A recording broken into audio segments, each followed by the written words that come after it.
Remedy, purveyors of story-driven third-person action games since before many gamers were eyeless human tadpoles swimming around in their daddy's raspy Jaspers. These guys have brought classics like Max Payne to life, an epic tale about an ex-police officer so in the need of milk of magnesia that he grabbed 2 guns and spent 8 hours shooting up an entire drug ring, or Alan Wake, or Quantum Break.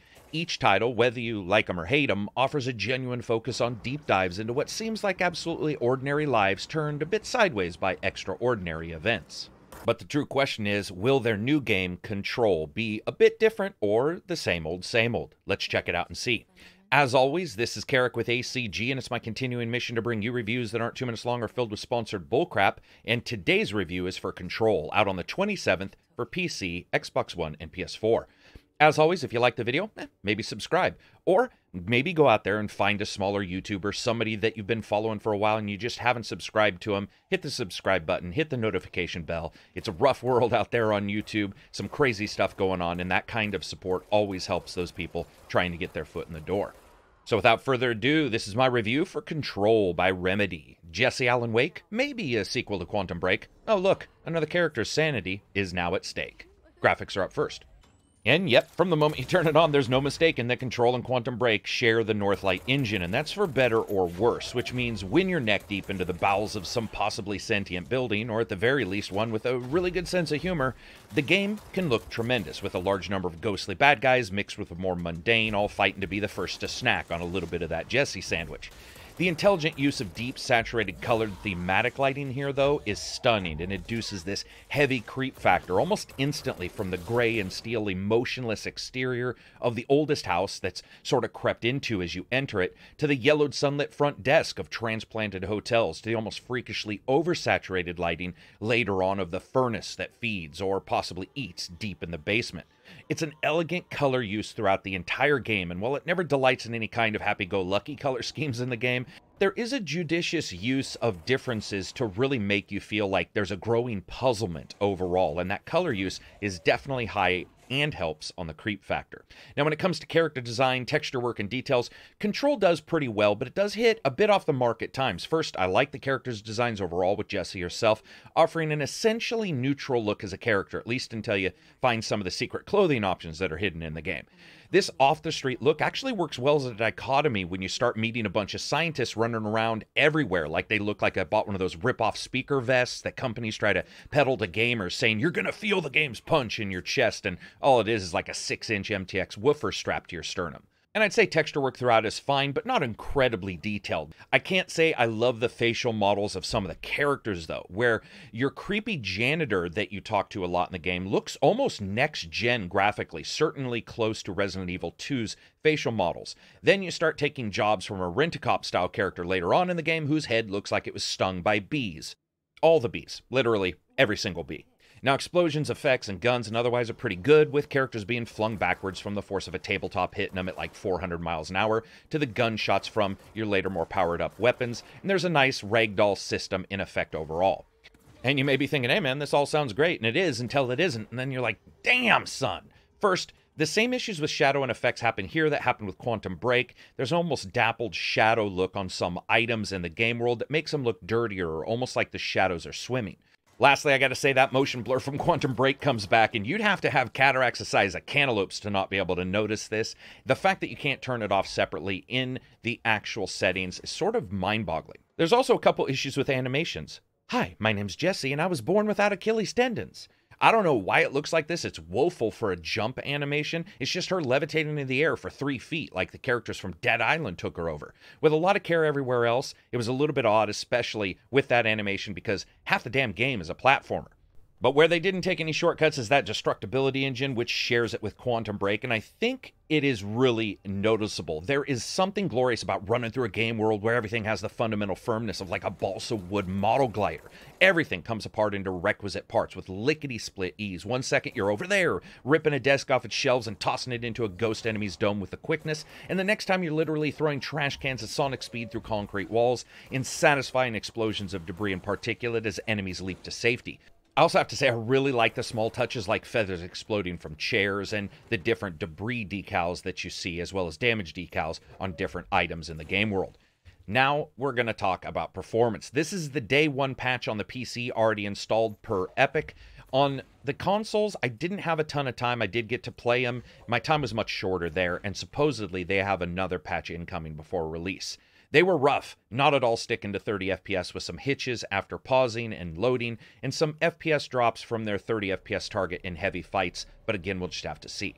When it comes to the PC, first, yes, the game does have RTX ray tracing support and a couple levels of it. It also has a lot of choices like texture quality and filter and shadows, processing, DLSS, render quality versus full render window, and so forth. You can also run the game in DirectX 11 or 12, with 12 being required for RTX. Tested on an 8700K with current drivers for 2080 Ti in the day one patch. Native 4K 60 FPS was not doable with, and the frame rates varied between 65 and 80 when DLSS was turned on. This did allow for RTX reflection to also be turned on and still get that frame rate, and that improves the picture dramatically, so I would suggest you check that out.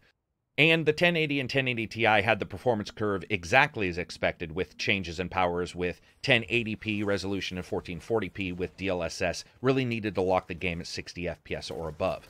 Also, right now, don't use RTX diffuse lighting. It makes the shadows and details on many objects and walls look really terrible. It eats up 10 FPS all by itself, and you can pretty much turn it off and still get a very good looking game. Lastly, on both computer and console, the game does have dips in FPS when coming out of the pause screen. It settles down, but there's a noticeable dip there. The best advice I could give you is this: expect the same overall graphical results as Quantum Break. There's a lot of similarities between the two. As a package, Control does a number of things right, offering a chaotic worldview of psychic powers, creeping effects-laden bad guys, and locations, and some wicked color design work that should not be ignored. We also see that RTX continues to be the great sucking black hole of FPS, and DLSS works but still mars the image quality enough that some people will notice. And that brings us to sound, music, and voice.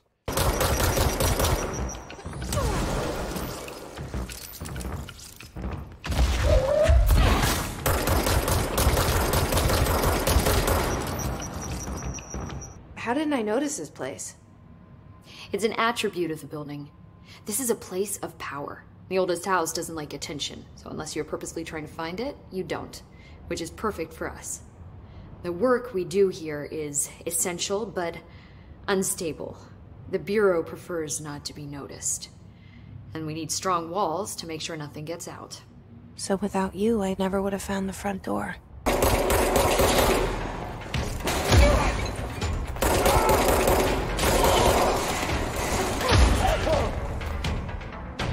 And we will do sound first. This is pretty good. There are a few oddities here, like regardless of headphones or stereo choice and the settings, of which sadly there are only those two, the game didn't do the best job of 3D direction acoustics in some locations, sort of settling into a heavy reverb atmosphere and not really trying anything after that.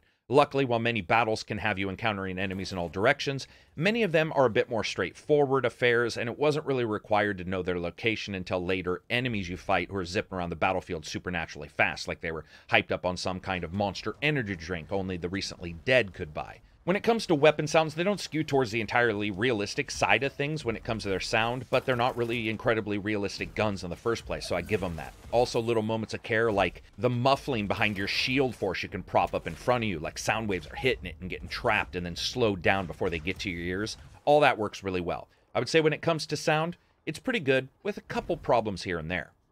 Music.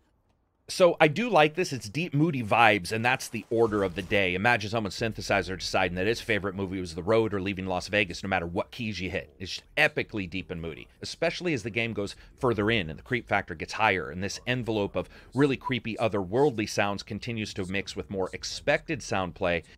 And what ends up being built is a scaffolding for the audio experience that the gameplay is built in. There's almost never a time when the audio work isn't being put in, vibing through the bottoms of your eardrums, whether you're talking shop with your second in command in the world's scariest research center about childhood memories, or you're up to your crotch and bad guys who are crocheted into spiritual super shields and trying to do, well, something to you if they get to you. The music's well paced for the action on screen, but never really strays from the somber delight and creepy mood that it begins with. Also, yes, there are a couple secrets in here when it comes to music, but I'll let you find those. And that brings us to voice. So Courtney Hope as Jessie does a passable job sometimes, offering moments of reflection in inflection, and other times outright stealing the moment from anyone else in the game. Later, especially as the story goes on. But my God, Remedy likes inner monologues more than The Rock likes barrels of pancakes and his injection each morning. If they can't shove one into the game every 12 seconds, they aren't meeting their quota, and I get this feeling that everyone there feels sad each time that happens. In past titles, it worked, but in Control, the best voice work is done when the other NPCs are speaking directly to Jesse or vice versa. I think it works really well there. The issue here is that Hope's voice acting is fine, but the extra level of dark cheese and pseudoscience she delivers is even more heavy-handed than Alan Wake. Like sitting through the third time the character tries to explain when a thing isn't a thing, but maybe a thing. No, it's two things. Wait, is that one thing? Maybe? If you are not cool with that kind of vague exposition, it's going to be a bit of a shock at first. We all have that friend who says, this one thing's like that other thing we did that one time, remember? And you just sort of nod and put them on the don't invite list again for a party. I'm happy to report that this does shape up considerably after the first 2 hours. If you like Remedy games, you probably expect it. And of course, that brings us to gameplay and a bit about the story. So, you play as Jesse Faden, the newly crowned director of the Federal Bureau of Control. Now, Jesse's searching for someone from her past and comes to the Bureau for her own reasons, but soon finds out that the oldest house, which is basically like a storage facility cribbed directly from the SCP website, is under attack, and she has to help others in the facility to get the help that she needs. And yeah, it's all sort of out there, and that's a kudo to Remedy that I can say, because it actually works. If you thought Alan Wake was sort of a trippy mind screw that left you wondering just what the hell was going on, Control makes Alan Wake seem like a Michael Bay film in its straightforwardness. The game is absolutely batshit insane at times, skewing across a story that involves a crazy, maybe not crazy janitor, a mad scientist who may not be that mad at all, and an upside-down pyramid that's sentient and talks to everybody, and that's like the first hour. Now, when jumping into Control, Jesse can explore fairly openly right from the get-go. It takes Remedy's past games and removes a good deal of their real or perceived linearity and replaces it with an almost Metroidvania third-person style, with you able to take on side missions in the midst of the main missions that pop up randomly or you find. Going into new spots you couldn't prior due to new powers and new stories you've learned to explore new locations in the oldest house is one of the main parts of the gameplay. To explain how crazy it is, the first thing you get in the game is a sentient gun, or at least a living one that's basically breathing on its own that you can upgrade with various mods, as well as get new versions as you continue. You also develop a couple more psychic powers as you go through various experiences in the building, as well as perform trials in a creepy other world-like dimension. Those are introduced to you a little bit at a time. And what I like so much here is they didn't push it too crazy. You have things like a shield, a huge superhero-like force punch, a quick spirit-induced dash, and a couple more, all driven by your energy meter, which grows as you get more experienced. This, mixed with the gunplay, means battles are both visceral as well as a bit strategic without throwing too many options at the player. The curve in the power that Jesse experiences is one based far more on growth in a few powers to extraordinary level versus an old world buffet of skills you have to choose from and half the time can't remember which damn button to press like an early 2000s MMO. Additionally, you can mod yourself, adding various upgrades like increases to health and power and the ability to carry more weapons. No one's going to grab their laptop and write a letter home to mama, though, expressing the virtues of insane and unique upgrades in Control. That is not what it is, but they do work. While the powers themselves fit, I would have loved maybe one or two of the upgrades to be a bit more unique, other than the more damage and more health and more energy that you get here. Controlling Jesse in the game isn't amazing, but it does work well enough, with you able to grab objects from around the game world and crowd control enemies by tossing explosives, electric devices, pop machines, desks, doors, tables, pottery, chairs, boxes, pipes, gears, and pretty much everything else that isn't nailed down at the enemies, and then take them all out with well-placed shots, or erect a shield out of half the destroyed scenery, and then just march into enemy fire, only to drop them with that force punch. Jumping and dashing are both used separately or in tandem during both gameplay and combat, with each sort of offering a little bit more and more as you practice with them. However, there are some issues. One is that when aiming down the sights, you can switch shoulders, which works easily. It's good since the enemies do like to circle around you at times in the game world to get a good angle of attack. Sadly, the game has a tendency to just put Jesse right in the middle of the screen instead of to the right or left, resulting in basically aiming down the center of a head, which would work really well if Jesse had a transparent skull, but she doesn't. Of course, it's a bug, and I hope it gets fixed. This is important because there's no regenerating health in Control. It's a system where killing enemies drops health shards, and this offers a nice teeter-totter effect, requiring even the most defensive of players to go on the offense if they start getting hit. Also, got to admit, the AI, not really amazing. It's not terrible, and it's not great. It's due to there not being a difficulty setting in the game. Also, some of the side missions are pretty nut-crunching, and enemies have cool dodges and jukes and moves, but even the later ones with a smorgasbord of attacks and supernatural hatred for Jesse just being in their same time zone It never feels exemplary. On the other hand, with that extraordinary damage and destruction system running in the game, it can look pretty friggin' awesome, and it certainly is fun. Now, as you continue to explore and uncover the secrets within the oldest house, you find control points. Consider them like psychic unsafe spots, which are guarded by a series of pissed-off ghosts rambling or rampaging around the local area. Once you kill them, you are allowed to fast travel to and from that point, meaning while the game is an open environment within the facility, it's not overly bothersome to actually do so, allowing for you to further quests and learn more information by moving manually through the locations themselves or fast traveling back and forth to already established environments. And the reason why this is so cool is because the level design is great in this game. Remember, this is a house that's constantly changing. So imagine the Winchester house transported into the future and then spot checked by MC Escher to the point where he would just shrug his shoulders and say, screw it, let's build this thing.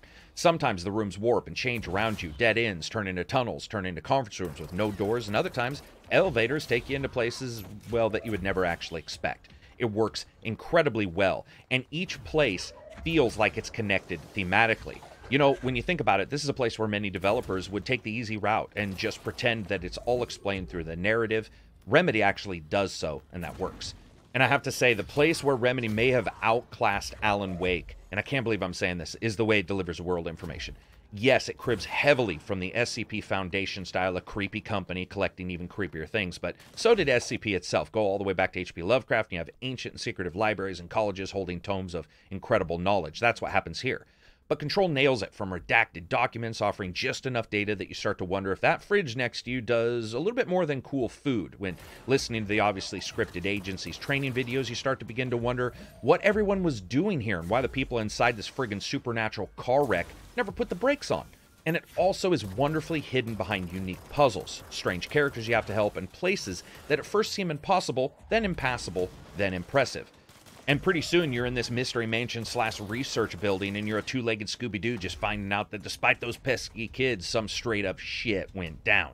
When it's all said and done, the game also has a good amount of replayability, not only due to the upgrades you can get, but the constant secrets you can find. And while it's not flush with side missions or anything, there are enough that many are completely hidden, that I was finding missions in places I had actually not expected and had been to before. The gameplay loop of exploring, researching, fighting, and learning new skills, or finding some hidden element, then returning back to see places you had made safe again, and also unlocking just a bit more of the story, continued to call me back. But for how long? Well, that's the question. For a game like this is going to be played different ways by different people. I've seen people beat it in a shorter time frame than myself and others, but you're looking at probably a dozen hours if you play it at an organic level and don't rush through it, and you read what you see, and you end up doing some of those side missions. Doing all would add some more hours there, especially because some of the side missions randomly pop up and they have timers for you to rush off and go complete them. But none of that'll matter if it ain't fun, and it is. For me, Control's fun factor relied directly on the world and its story building, backed with enjoyable gameplay that never made it to the outstanding level, but also never caused what I enjoyed to be put on the back burner. You know, I loved Alan Wake, and I may still like it more than Control itself, but each have their issues, and to me, their measure of success when it comes to my enjoyment is that both ascend above those issues that aggravate me into this incredibly engaging world. And yes, Alan Wake has its batteries that lasted a shorter amount of time than a freshman in high school in the back of a parent's Chevy, but Quantum also had clumsy delivery of monologue and story design, and Control has a bit of an odd starting and maybe not absolutely the most rock-solid gameplay. But really, when it all comes together, they are more than the sum of their parts. So as you guys know, I rate games on a buy, wait for sale, rent, or never touch it again rating system, with rent being replaced by deep sale on PC. If that's the score, you guys can already tell. This is a buy from me. I think it's worth it. You can actually get this for $50 I saw on Amazon. You can get it $60 on the MS store. I don't know what it is on Epic Store. They're there as well. But really, to me, 50 or 60, this is still worth it if you like these kind of games, obviously. May not be the longest game in the world, but what is there is really enjoyable despite some of those performance issues, which I really do hope get locked up. And as I said, this isn't based mostly on the console versions, which did have more performance issues than I would have liked, so keep your eye out there to see some reports when the game goes live. So that's it for me. I hope you guys liked the video. If you did, give it a thumbs up. If you didn't, get a thumbs down. You can always check me out on Facebook and Twitter and Twitch. All those links are in the description. I would love for you to become a patron on the Patreon website, which allows me to give you guys these reviews that aren't 2 minutes long or filled with sponsored bullcrap. I buy a copy of every single game I get, even when the dev gives me a code, and that always helps me do so. Anyway, that's it for me. Make sure to subscribe if you like this stuff. Peace out, and enjoy the rest of your week.